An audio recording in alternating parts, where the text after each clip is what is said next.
अस्सलाम वालेकुम जोशीले ट्रैवलर्स। उम्मीद है भी तमाम दोस्त खैरियत से होंगे। मेरा नाम हम्माद शकील है और मैं इस वक्त मोरकम यूके के अंदर मौजूद हूँ। मोरकम नॉर्थ वेस्ट के अंदर एक छोटा सा टाउन है और बहुत ही खूबसूरत टाउन है, बीच सिटी है। और मैं यहाँ से आप लोगों को आज गाइड करूंगा कि अगर आप लोग भी यूके का विजिट वीजा अप्लाई करना चाहते हैं तो क्या चीजें जरूरी हैं, कितना खर्चा आएगा, क्या टाइमलाइन होगी, इन तमाम चीज़ों को आज की इस वीडियो के अंदर मैं बहुत डिटेल में आप लोगों के साथ डिस्कस करूंगा। और मैं एक गारंटी देता हूं, अगर आप खाली यही एक वीडियो पूरी देख लेंगे तो आपके तकरीबन 90% सवालों के जवाब आप लोगों को मिल जाएंगे। तो इस वीडियो को जरूर एंड तक देखना है, इस वीडियो को जरूर सेव कर लेना है ताकि जब आप वीजा अप्लाई करें तो ये वीडियो आपको हेल्प आउट करे। तो आज दोस्तों आज की वीडियो का आगाज करते हैं, लेकिन पहले हमारे चैनल को सब्सक्राइब कर लें और नोटिफिकेशन को ऑन कर लें। दोस्तों वीडियो के पहले पार्ट के अंदर मैं आप लोगों को ये गाइड करूंगा कि यूके का वीजा अप्लाई करने के लिए आप लोगों को कितना बजट अपने जहन में रखना चाहिए, एंड देन फिर उसके बाद मैं आपको दूसरे पार्ट की तरफ लेके चलूंगा। सबसे पहले यूके के वीजा की जो फीस है 6 मंथ्स के विजिटर वीजा की, वो इस वक्त है 115 पाउंड। पाउंड का जो रेट है पीकेआर के हिसाब से वो अप एंड डाउन होता चले जाता है, कभी 350 होता है, कभी 355, कभी 360। तो आप इसको ऐसे समझ लें कि ऑन एन एवरेज 44 से 45,000 जो है वो आपका पीकेआर के अंदर, अगर मैं बात करूं तो आपकी विजिट वीजा की फीस होगी। अब एक दफा जब आपका विजिट वीजा अप्लाई हो जाता है तो उसके बाद अगर आपका वीजा आ जाता है तो आपको वहां से यूके की एक रिटर्न टिकट लेनी होती है। एवरेज भी अगर मैं बोलूं तो आपको ये बता सकता हूं कि कम से कम यूके की रिटर्न टिकट आ रही होती है 600 से 700 पाउंड की। अगर मैं इसको 700 पाउंड भी कंसीडर करता हूं तो इसका मतलब ये हो गया कि आप ये समझ लें कि 2.25 लाख की 2,25,000 रुपए की आपकी रिटर्न टिकट आ गई यूके की। ठीक है जी। तो अब 2.25 लाख के अंदर आपका वीजा भी, आपकी वीजा की कॉस्ट भी पे हो चुकी है, आपका रिटर्न टिकट भी आ चुका है, मतलब कि अब आप you are all set to fly for UK. अब इसके अलावा कौन से ऐसे एक्सपेंसेस होते हैं जो आपको माइंड में रखने हैं? तो मेरे हिसाब से अगर आपको यूके जाना है, 10 दिन के टूर के लिए भी जाना है, तो आपके पास कम से कम बजट जो है वो 700 से 800 पाउंड होना चाहिए। इसका मतलब ये है कि एक और 2.25 लाख रुपए आप रख लें। तो इट मीन्स कि अगर आप, अच्छा ये जो मैं आपको बजट बता रहा हूँ ना, ये बहुत कैलकुलेटेड बजट बता रहा हूँ 10 दिन का, जिसके अंदर आपको बहुत फूक फूक के चलना होगा, बहुत समझदारी से, कोई भी एक्स्ट्रा खर्चा नहीं होगा। आमतौर पे आप ये कह लें कि मतलब कि आपको एक बिल्कुल मयाना रवि के हिसाब से चलना पड़ेगा, और जितना गुड़ डालते चले जाएं उतना मीठा होता चला जाएगा, सीधी सी बात है। तो अगर मैं इसको 700 से 800 पाउंड मतलब कि एक और 2.25 लाख, तो मतलब 5 लाख का टोटल एक्सपेंस आ गया आपका, जिसमें आपका यूके का वीजा भी हो जाएगा, आपका रिटर्न टिकट भी हो जाएगा और आपका जो है वो यूके का टूर भी हो जाएगा, जो आप 10 दिन का टूर करके वापस आ जाएंगे।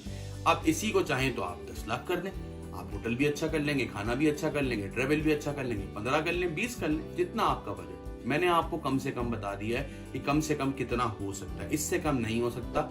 कुछ भी कर लें, इतना बजट तो आपका होगा ही होगा।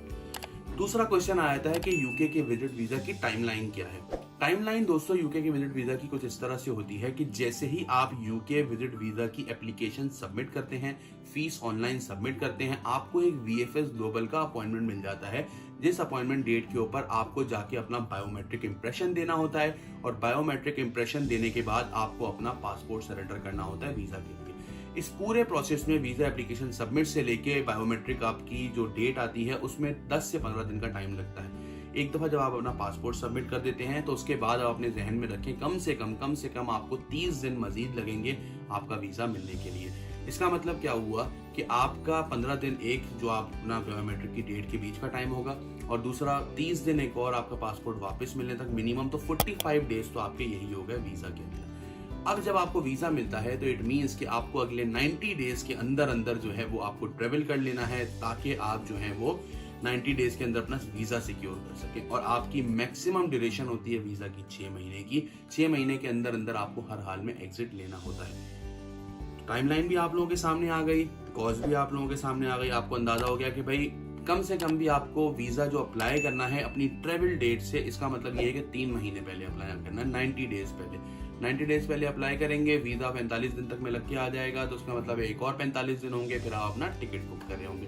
5 लाख तक कम से कम आपका जो है वो टूर का बजट आ रहा होगा यूके के।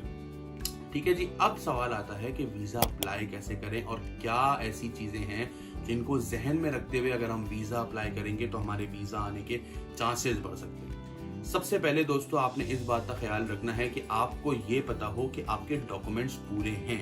अब डॉक्यूमेंट्स कौन कौन से हैं मैं क्विक आपको बताता हूँ। वैसे बहुत सारी वीडियोस बनाई है, लेकिन इस वीडियो में भी एक क्विक आप लोगों को बता देता हूँ कौन कौन से डॉक्यूमेंट्स चाहिए। सबसे पहले एक डॉक्यूमेंट आपका क्या होना, पासपोर्ट चेक कर लें कि आपका पासपोर्ट जो है वो कम से कम साल भर की एक्सपायरी से ऊपर का हो।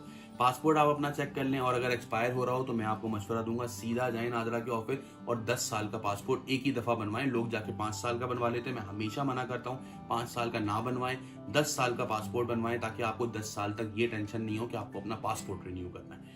दूसरे नंबर पे पासपोर्ट के बाद CNIC देख लें, CNIC भी 10 साल का बनवा लें अगर वो एक्सपायर हो रहा हो तो। पासपोर्ट CNIC जब आपका कंप्लीट हो जाता है तो सबसे पहले चेक करें कि आप शादीशुदा हैं तो आपका नादरा का MRC बना होना बहुत जरूरी है। जब एक बार आपका MRC बन चुका होता है तो फिर आप चेक करना शुरू करें कि आपके बच्चों के बेफॉर्म और जो बर्थ सर्टिफिकेट्स हैं ये बने हुए हैं या नहीं बने हुए। ये नहीं बने हुए तो फटाफट वो बनवाएं। जब ये बन जाएंगे आपके तो इनकी बुनियाद पे आप अपना FRC बनवा लेंगे जो कहलाता है फैमिली रजिस्ट्रेशन सर्टिफिकेट। अब आपका पासपोर्ट भी बन गया, आपका जो है वो NIC भी अपडेट हो गया, MRC भी बन गया, FRC भी बन गया।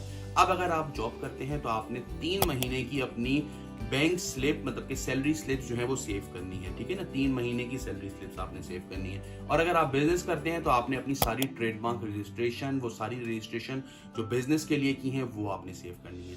6 चीजें हो गई आपकी। उसके बाद अगर आपके पास कोई प्रॉपर्टी है, कोई गाड़ी है, कोई भी चीज रजिस्टर है तो उसके डॉक्यूमेंट आपने सारे अटैच करने हैं। कहीं आपने इंश्योरेंस ली हुई है बच्चों के लिए, अपनी इंश्योरेंस ली हुई है, कहीं पे इन्वेस्टमेंट की हुई है, कहीं पे आपने प्लॉट लिया हुआ है, फ्लैट लिया हुआ है, घर लिया हुआ है, कोई गाड़ी नाम पे रजिस्टर है FBR में, तो वो सब डॉक्यूमेंट आपने एक जगह पे रखने। देन सबसे आखिरी नंबर पे आता है आपकी बैंक स्टेटमेंट, लास्ट 6 मंथ्स की बैंक स्टेटमेंट। कोई बोलता है 3, कोई बोलता है 4, लेकिन मैं हमेशा रिकमेंड करता हूँ 6 महीने की बैंक स्टेटमेंट कम से कम आप रखें। 6 महीने की बैंक स्टेटमेंट आपने रखी, 60 डॉक्यूमेंट्स यहाँ पे कंप्लीट हो गए। इसके अलावा ऊपर जितने डॉक्यूमेंट आप लगाएंगे वो आपकी मर्जी, आपकी मंशा, लेकिन मैं हमेशा बोलता हूँ ये 7 कम से कम लगाएं। इसके ऊपर जो डॉक्यूमेंट होंगे वो प्लस पॉइंट होगा। डिपेंड करता है अगेन कि वो इररिलेवेंट तो नहीं है। ये तो नहीं है कि ऊट पटांग बचपन के अंदर रेस में फर्स्ट आ गए, सैक रेस के अंदर, या वो चम्मच में नींबू रख के भागे उसमें रेस में फर्स्ट आ गए, वो सर्टिफिकेट लगा दिया तो उसकी कोई वैल्यू नहीं है, ठीक है ना। स्कूल लिविंग सर्टिफिकेट लगा दिया, अजीब अजीब लोग करते हैं, मैंने देखा है लोग जो है वो बचपन की अपने सर्टिफिकेट लगाए थे। ऐसा हरगिज ना करें, वो चीज लगाएं जो रेलेवेंट हो, जिसकी कोई रेलेवेंसी नहीं बन रही उस चीज को छोड़ दें आप। ये डॉक्यूमेंट तैयार करके एक मस्त फाइल बनाएं और उस मस्त फाइल को बना के अपना वीजा अप्लाई करें, टाइमलाइन को फॉलो करें और इंशाल्लाह उम्मीद करते हैं कि आपका वीजा आपको मिल जाएगा। यूके की एक सबसे अच्छी क्वालिटी ये है कि यूके अगर आपका वीजा रिजेक्ट करता है ना दोस्तों, तो वो आपको रिजेक्शन लेटर के ऊपर सारे पॉइंट्स बताता है क्यों आपका वीजा रिजेक्ट किया है। तो अगर इन केस आपका वीजा रिजेक्ट भी हो जाता है तो आपको पता होता है कि यार मेरी ना रिजेक्शन इस वजह से हुई है, मैं अगर इन वजूहात को अपनी दूर कर लूंगा तो हो सकता है मुझे अगली बार वीजा मिल जाए। दोस्तों मैंने इस एक वीडियो के अंदर यूके की कॉस्ट, यूके की टाइमलाइन और यूके के डॉक्यूमेंट्स क्या क्या चाहिए, ये सारी चीजें आप लोगों को बहुत डिटेल से बताने की कोशिश की है। मेरा वीडियो बनाने का मकसद हमेशा यही होता है कि जो भी लोग हमारी वीडियो देखें वो वीडियो से कुछ ना कुछ सीख के जरूर जाएं। हमेशा मैं लोगों को ये बोलता हूं कि रिजेक्शन जो है उसमें कोई ऐसा मसला नहीं, अगर रिजेक्शन आ भी गई तो कोई मसला नहीं है। लेकिन एक होता है कि अंधाधुंध अप्लाई करना, डॉक्यूमेंट पूरे नहीं है, रेलेवेंसी आपकी है नहीं, आप बेसिक रिक्वायरमेंट पूरी नहीं कर रहे और आप अप्लाई कर रहे हैं, जिसके अंदर मिसाल है आपकी अकाउंट स्टेटमेंट बहुत ही वीक है। आपको पता है कि आपकी अकाउंट स्टेटमेंट के हिसाब से आपके पास ठट्टा जाने के भी पैसे नहीं है और आप यूके का वीजा अप्लाई करेंगे तो जाहिर सी बात है फिर आपका वीजा रिजेक्ट होगा।